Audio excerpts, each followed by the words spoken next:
Good morning, everybody. Hope you had a great weekend, and thank you for starting this week off with me as we continue to look through the book of James. And so, if you want to follow along, we'll be in the second chapter again today, and James is going to continue his exposition of the idea of showing or not showing partiality or being, to use his phrase, a respecter of persons. We're going to move a little quickly today because James has he gives us uh, five uh, problems, five reasons why we shouldn't show favoritism or be a respecter of persons. Beginning in verse 4, he says, "Are ye not then partial in yourselves and are become judges of evil thoughts?" And so the first thing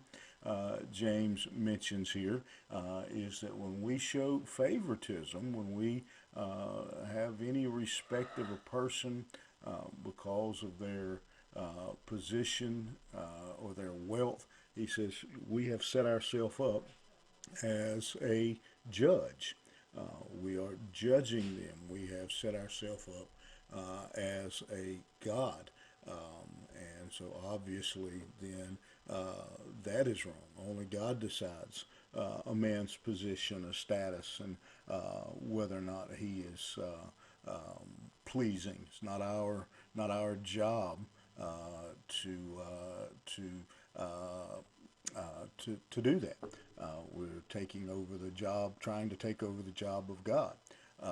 He goes on. He says in that same verse, "You become judges of evil thoughts."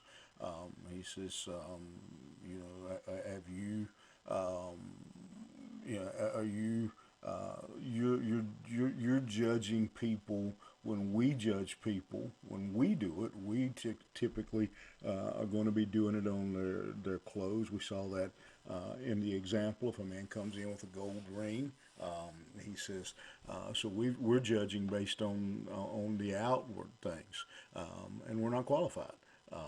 We don't to judge based on those things. Only God can see the inside of a man, see the soul, know the true man. We only judge on external things. We're judging based on evil thoughts.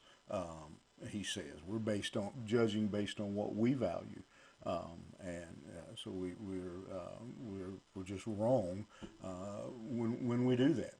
And so he goes on. He says, "Hearken, my beloved brethren, hath not God chosen the poor of this world, rich in faith, and heirs of the kingdom which He hath promised to them that love Him?"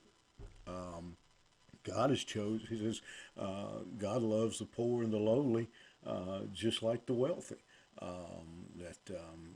He cares for all of them, and so when we show favoritism, we have rejected someone who God actually has loved and has sent His Son to die for. But you despised the poor, he says. And so, again, he says, you have chosen to reject a group of people who God actually has mercy on, who God loves. We know that the Bible talks about, for example, widows and orphans. So when we reject the lowly, we're rejecting a group. We reject the poor, the homeless, those less fortunate in our society. We're rejecting a group of people that God actually has great compassion for and great concern for their circumstances.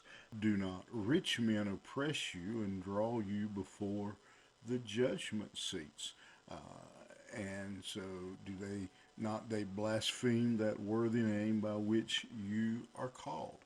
And so then he gives this final example here. He says, you're rejecting the lowly and praising the rich, and in life, he says it's the other way around. He says the rich reject you. He says they're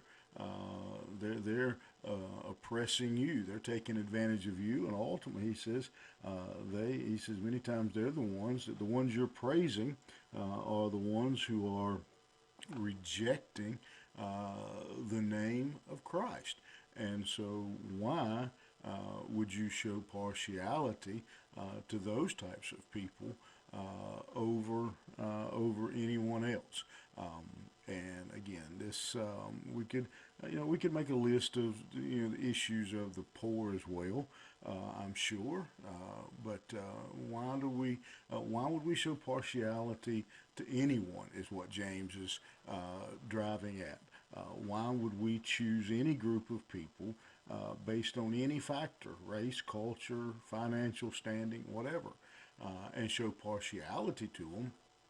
Because when we do, again, he says we're setting ourselves up as God. We're judging people.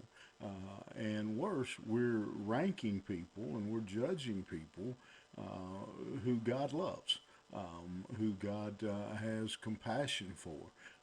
Again, he died for the rich and the poor. And so it's a great warning for us that we be cautious and careful in that regard, that we are not, again, to use James' words, respecters of persons. Have a great day, and we'll see you back here tomorrow morning.